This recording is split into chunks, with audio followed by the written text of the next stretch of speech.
Connor, there's so many transfers flying around at the minute, so let's delve into them. And that is obviously the first one, which is that goalkeeper position. Because as we know, Hugo Lloris is probably at the end of his tenure at Tottenham. So the big name that's floated around is obviously David Raya from Brentford. So how are you kind of feeling with that appointment if it does become true? I think realistically, it's probably the best keeper we can get in as a football club where we are right now, not being in Europe.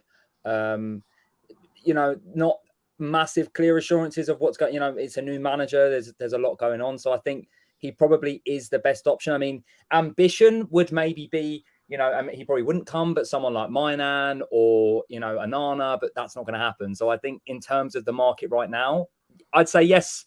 However, what I would not say yes to is 40 million in the final year of his contract. And that's the one thing that I think every Spurs fan can sit here and actually agree with Mr. Levy on, that it's unacceptable that Brentford want that much money for him. I think realistically, 20 million would be great, but I can't see Brentford accepting that. So I wouldn't go higher than 25. I think we pay more than that than we are looking.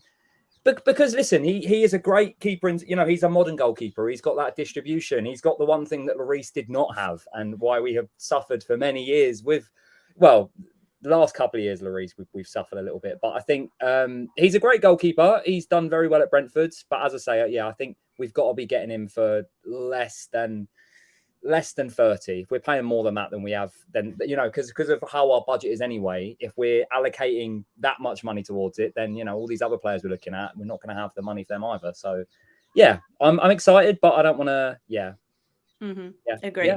I think that's a great way. I think like you said, this like yourself, I've seen lots of Spurs fans say 40 million is a high price tag. Mitch, that is kind of the case with Connor's alluded to, and the fact that he is in his last year at Brentford. So surely that asking price, in fact that he wants out as well, is kind of a bit steep.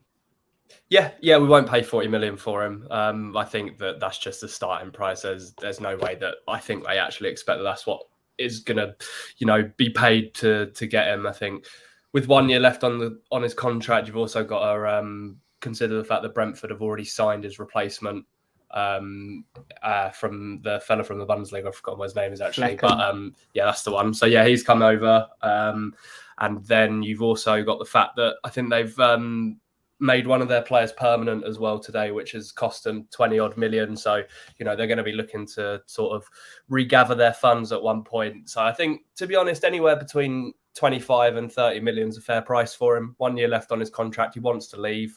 A club like Tottenham come in for him. You can't really stand in his way if he's that desperate to leave, or risk losing him for a free in a year's time. So I think it would just be about negotiating the right price for him, and hopefully it just doesn't drag out too long. It'd be nice to get that one done, make it the first signing of the summer, and then swiftly move on to the other areas that we need to address, because there's still a lot to do after that. Yeah, there is an awful lot. And Jay, coming to you, because obviously we spoke a bit about David Wright. Is there anybody else? I know Connor said, is there really going to be anybody else that comes to Spurs for that kind of region of price? Or are you kind of heart and hope that Raya is the guy that comes? I'm massively happy with Raya to have a ball-playing goalkeeper for the first time in a million years. Don't get me wrong, Fraser Forster wasn't awful with his feet, but like an actual legitimate ball-playing goalkeeper, absolutely changes our style of play. It means that we're not going to have to worry about conceding 57 throw-ins from him clearing it off the pitch every 20 seconds. But the only thing, and I've been looking into it a bit today for quite a few of the players, is looking into their representation, so like who their agents are and stuff.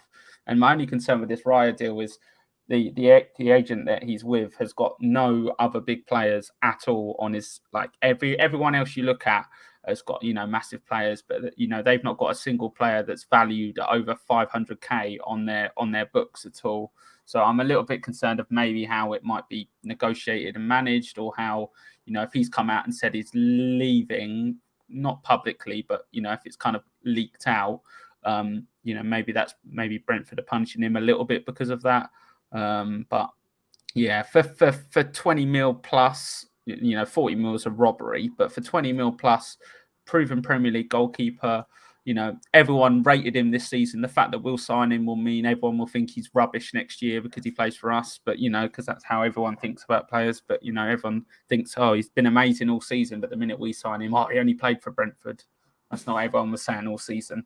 But yeah, and I know someone that knows not knows him but works alongside him, and apparently he's a nice guy as well. So works.